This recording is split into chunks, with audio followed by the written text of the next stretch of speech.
India Legal presents Courts Roundup.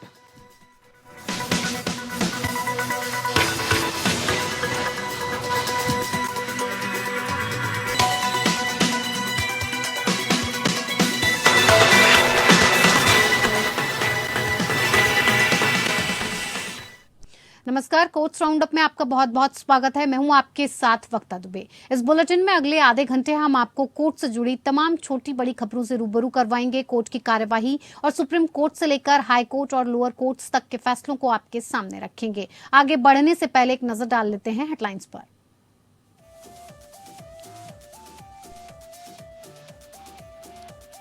सशर्त ही होगी RSS का मार्च। सुप्रीम कोर्ट ने आरएसएस के मार्च के खिलाफ तमिलनाडु सरकार की याचिका की खारिज। मद्रास हाईकोर्ट का फैसला बरकरार।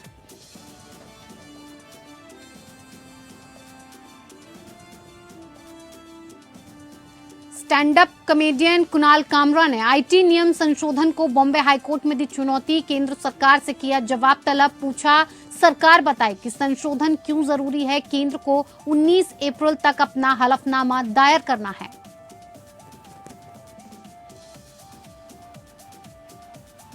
विराट अनुष्का की बच्ची को धमकी देने वाले को मिली राहत। विराट अनुष्का ने किया आरोपी को माफ। बॉम्बे हाईकोर्ट ने एफआईआर रद्द की।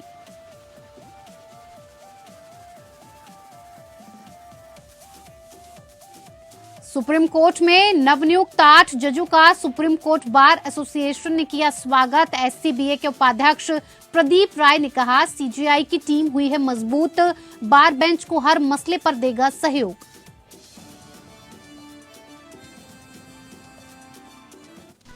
India Legal presents Courts Roundup.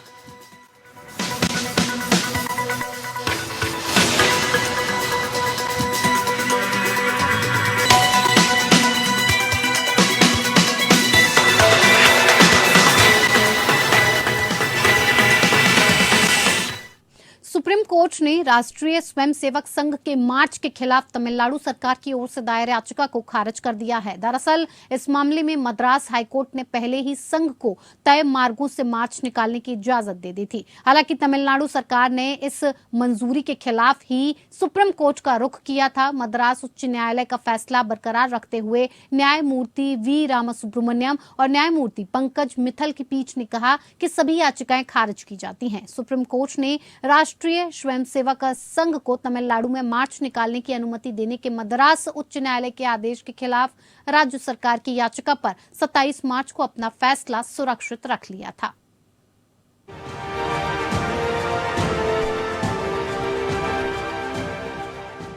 Supreme court ने आरएसएस रूट मार्च के लिए शर्तों को हटाने के हाईकोर्ट के फैसले को चुनौती देने वाली तमिलनाडु सरकार की याचिका खारिज कर दी है।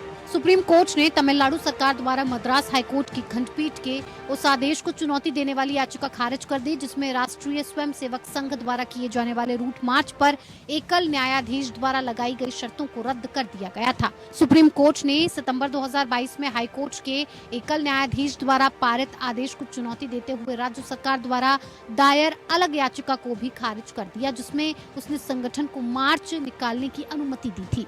जस्टिस वी रामा सुब्रमण्यम और जस्टिस पंकज मित्तल की खंडपीठ ने तीनों मौकों पर पक्षकारों को सुना और 27 मार्च 2023 को अपना फैसला सुरक्षित रख लिया। सुनवाई की पहली तारीख को राज्य सरकार की ओर से उपस्थित सीनियर एडवोकेट मुकुल रोहतगी ने कहा कि ये राज्य में राष्ट्रीय स्वयंसेवक संघ द्वारा किए जाने वाले प्रस्तावित रूट मार्च की पूरी तरह से विरोध नहीं है, लेकिन वो चाहते हैं कि कुछ क्षेत्रों में शर्तों के साथ प्रतिबंधित होना। उन्होंने तर्क दिया कि राज्य ने फैसला किया कि पीएफआई बम विस्फोट आदि से प्रभावित कुछ क्षेत्रों में मार्च को केवल शर्तों के साथ अनुमति दी जा सकती है। खुफिया रिपोर्ट को देखते हुए कुछ शर्तें लगाना उचित समझा गया। आरएसएस की ओर से पेश सीनियर एडवोकेट महेश जेठमलानी ने बताया कि राज्य ने दलित पैंथर्स और सत्तारूढ़ डीएमके पार्टी जैसे अन्य संगठनों द्वारा विरोध मार्च की अनुमति दी, लेकिन आरएसएस को अकेला छोड़ दिया। सुनवाई के दौरान खंडपीठ ने कहा कि 4 नवंबर 2022 को हाईकोर्ट के एकल न्यायाधीश ने 29 सितंबर 2022 को पारित अपने पहले के आदेश को संशोधित करके अतिरिक्त शर्तें लगाईं। यह अवमानना याचिका में अधिकार क्षेत्र का प्रयोग करते हुए किया गया। आरएसएस की ओर से याचिका दायर की गई, जिसमें आरोप लगाया गया कि राज्य ने पहले आदेश की अवहेलना की है। जस्टिस रामासुब्रमण्यम ने रोहतगी से पूछा कि क्या एकल पीठ अवमानना शक्ति का प्रयोग करते हुए मूल आदेश को संशोधित कर सकती है। रोहतगी ने जवाब दिया कि राज्य ने मूल आदेश के खिलाफ पुनर्विचार याचिका दायर की थी और इसे आरएसएस द्वारा दायर अवमानना याचिका के साथ लिया गया। का रूट मार्च करने से लॉ एंड ऑर्डर खराब होगा। स्वाभाविक सी बात है, लॉ एंड ऑर्डर कौन खराब करेगा? इसका मतलब डीएमके को पता है, सरकार को पता है कि लॉ एंड ऑर्डर जो पीएफआई जैसे संगठन है, जो उनके पॉलिटिकल विंग है, जो जिहादी संगठन है, जो फॉरेन फंडेड एनजीओज हैं, जो फॉरेन फंडेड लोग हैं, वो पत्थरबाजी करते हैं। आरएसएस कभी नहीं करता है, आरएसएस कभी रिएक्ट भी नहीं करता। सच्चाई तो ये है। आज सुप्रीम कोर्ट का जो जजमेंट आया है, इसका हम स्वागत करते हैं। हमें ये जरूर समझना है और देश के सभी नागरिकों से अपील भी करना है कि आप देखिए कि आपके टैक्स के पैसे को किस तरीके से कुछ पॉलिटिकल पार्टियां बर्बाद करती हैं। इस आरएसएस के रूट मार्च को रोकने के लिए डीएमके की सरकार ने बहुत महंगे वकील को यहां उतारा था। जो कितना पैसा दिया, कितनी फीस दिया है, ये तो डीएमके की सरकार बताए देश को। लेकिन आप जरा सोचिए कि किस तरीके से टैक्स पेयर का पैसा बर्बाद किया जा रहा है इस तरीके के केसेस में, किस तरीके से टैक्स पेयर का पैसा जिहादी संगठनों को बचाने के लिए किया जा रहा है।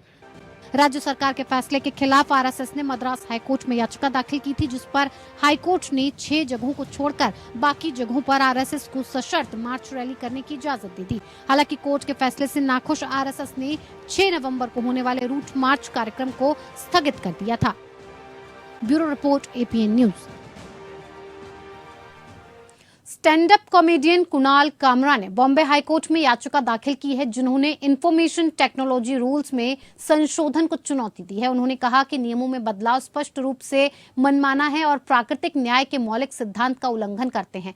कामरा ने कहा कि संशोधन अनुच्छेद 19 के तहत अभिव्यक्ति की आजादी का उल्लंघन करते हैं और नागरिकों के खुद को अभिव्यक्त करने के अधिकार को प्रभावित करेंगे। आईटी नियम संशोधन केंद्र सरकार को उसके बारे में सोशल मीडिया में फेक न्यूज की पहचान करने का अधिकार देता है। ये तय करेगा कि कौन सी पोस्ट और खबर फर्जी या भ्रामक है। इसे सेंसरशिप के रूप में देखा जा रहा है।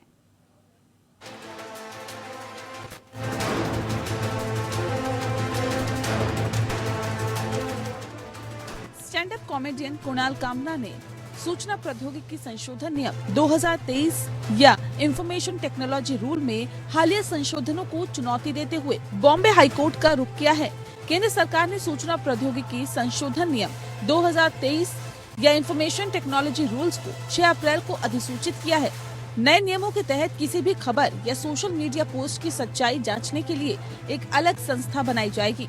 सरकार इस संस्था से अनुरोध करके फेक न्यूज को हटवा सकेगी।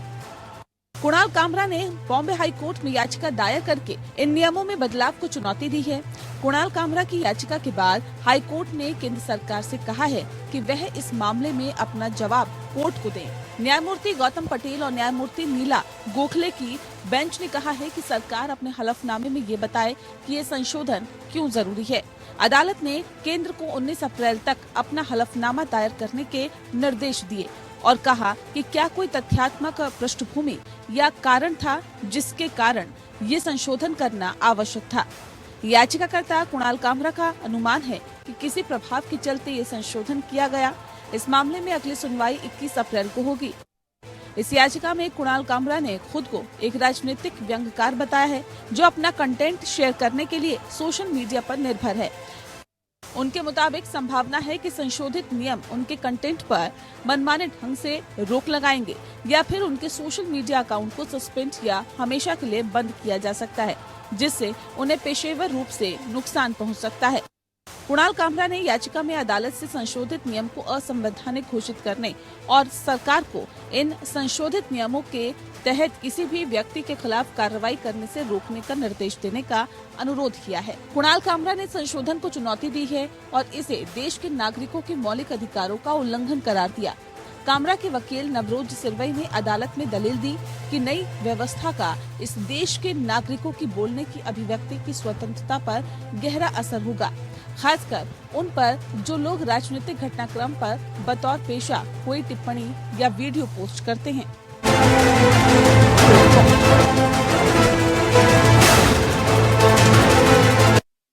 तमिलनाडु में बिहारी श्रमिकों पर हमले का फर्जी वीडियो प्रसारित करने के मामले में गिरफ्तार यूट्यूबर मनीष कश्यप की याचिका पर सुप्रीम कोर्ट में मंगलवार को सुनवाई हुई।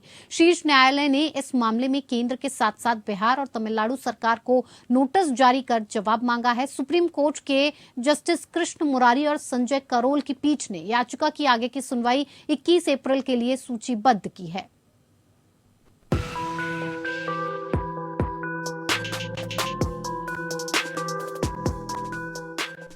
सुप्रीम कोर्ट ने यूट्यूबर मनीष कश्यप द्वारा दायर एक याचिका पर बिहार और तमिलनाडु राज्यों के साथ केंद्र सरकार को नोटिस जारी किया है। याचिका में 2 राज्यों में उनके खिलाफ दर्ज एफआईआर की साथ सुनवाई की मांग की गई थी। मामला तमिलनाडु में प्रवासी श्रमिकों के बारे में फर्जी खबर से जुड़ा है। यूट्यूबर मनीष कश्यप ने सुप्रीम कोर्ट से याचिका दायर की है, जिसमें उसने अपने खिलाफ विभिन्न स्थानों पर दायर प्राथमिकियों को एक साथ संबद्ध या क्लब करने का अनुरोध किया है। याचिका में कहा गया है कि उसके खिलाफ कई प्राथमिकी दर्ज की गई हैं, जिसमें बिहार में 3 और तमिलनाडु में 2 प्राथमिकी शामिल हैं। मनीष कश्यप ने अर्जी दाखिल कर अंतरिम जमानत की भी मांग की है। मनीष कश्यप की ओर से वरिष्ठ अधिवक्ता सिद्धार्थ दवे ने पत्रकार अर्नब गोस्वामी के मामले का जिक्र करते हुए कहा कि एक ही अपराध के लिए अलग अलग मामले दर्ज नहीं किए जा सकते। सिद्धार्थ दवे ने बिहार में यूट्यूबर के खिलाफ दर्ज प्राथमिकी को मुख्य प्राथमिकी बनाने की अपील की। मनीष कश्यप की तरफ से कहा गया कि मुझे तमिलनाडु ले जाया जा रहा है, जहां मुझे भाषा भी समझ में नहीं आती है।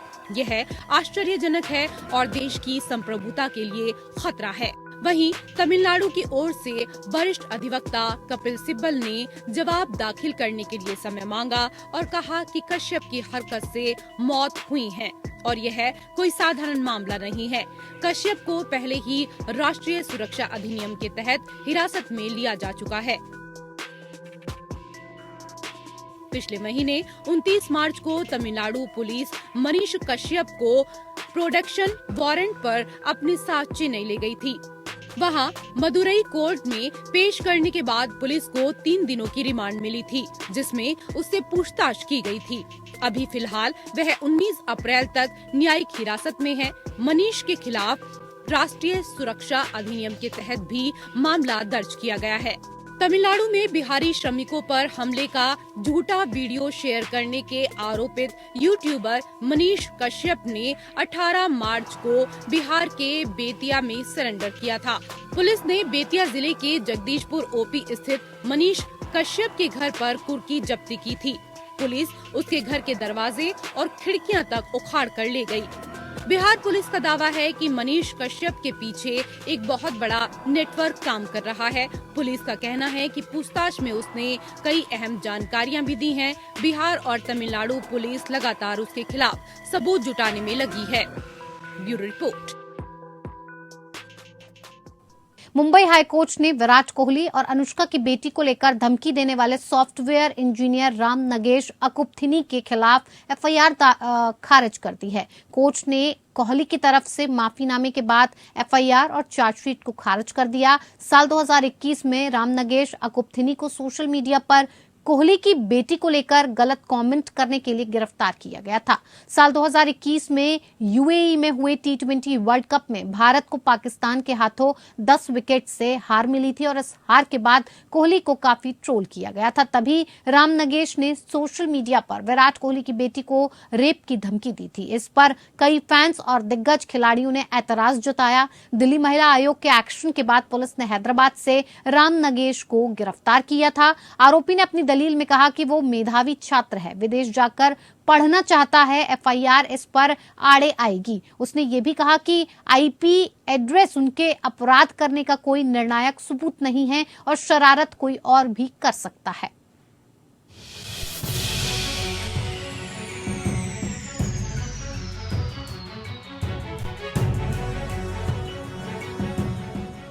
बॉम्बे हाईकोर्ट ने भारतीय क्रिकेट टीम के पूर्व कप्तान विराट कोहली और अभिनेत्री अनुष्का शर्मा के 11 महीने की बच्ची बलात्कार की धमकी देने के आरोपी एक छात्र के खिलाफ एफआईआर और आरोप पत्र को संपत्ति की अनापत्ति के बाद खारिज कर दिया।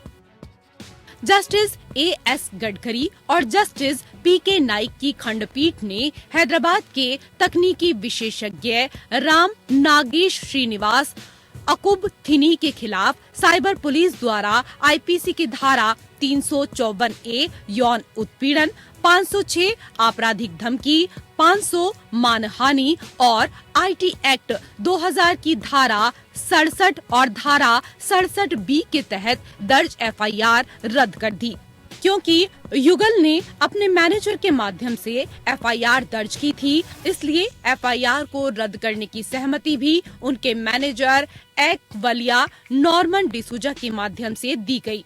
डिसूजा ने कहा कि युवक ने 5 अप्रैल 2023 को उन्हें लिखा था और दंपति से एफआईआर रद्द कराने के लिए सहमति देने का अनुरोध किया था। पत्र की सामग्री की वास्तविकता से संतुष्ट होने पर दंपति ने अपने मैनेजर को उसे अनापत्ति देने का निर्देश दिया। अभियोजना पक्ष ने आरोप लगाया कि अकुब थिनी ने ऑनलाइन कुछ टिप्पणियों का जवाब देते हुए अपनी सीमा पार कर दी और भारतीय क्रिकेट टीम के एक सदस्य के बच्चे के खिलाफ कुछ यौन संबंधी टिप्पणियां की।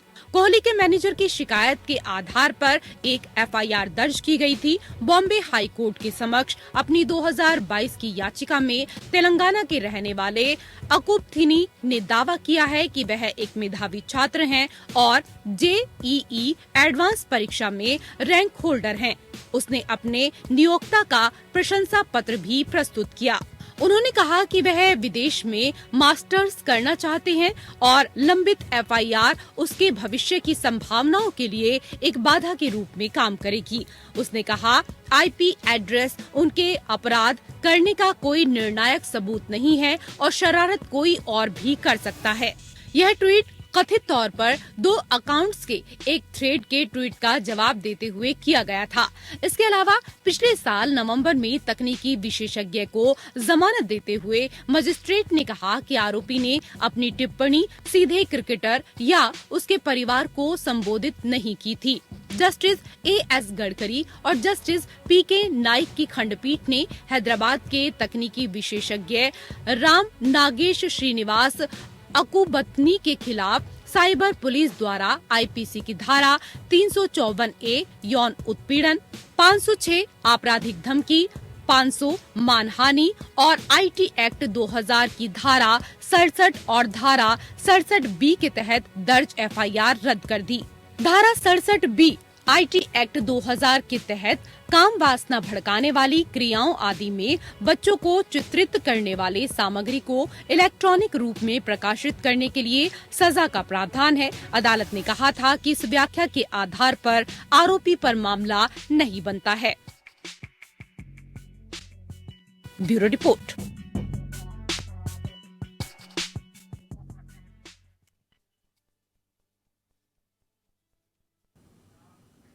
सुप्रीम कोर्ट में नवनियुक्त 8 जजों का आज स्वागत किया जा रहा है। चीफ जस्टिस डीवाई चंद्रचूड़ की अगुवाई में स्वागत समारोह का आयोजन किया गया है। इस अवसर पर सुप्रीम कोर्ट बार एसोसिएशन के पदाधिकारी भी मौजूद हैं। एससीबीए ने ये कार्यक्रम आयोजित किया है।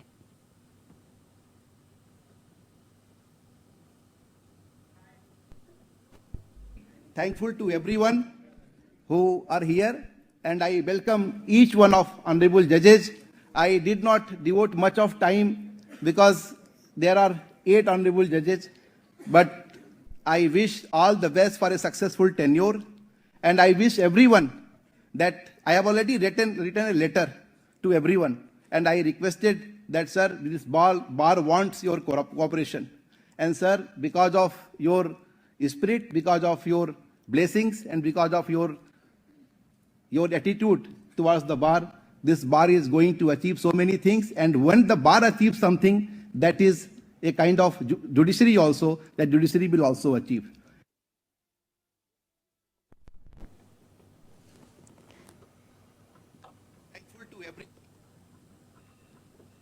तो सुप्रीम कोर्ट में आज नवनियुक्त 8 जजों का स्वागत किया जा रहा है। आपको बता दें कि चीफ जस्टिस डीवाई चंद्रचूड़ की अगुवाई में स्वागत समारोह का आयोजन किया गया है और इस अवसर पर सुप्रीम कोर्ट बार एसोसिएशन के पदाधिकारी भी मौजूद हैं। एससीबीए ने ये कार्यक्रम आयोजित किया है और इसमें 8 जजेस शामिल हैं। जो नवनियुक्त 8 जजेस हैं उनको आज स्वागत किया गया है सुप्रीम कोर्ट में। चलिए, इस बुलेटिन में मेरे साथ फिलहाल इतना ही। मुझे दीजिए इजाजत। नमस्कार। India Legal presents Courts Roundup.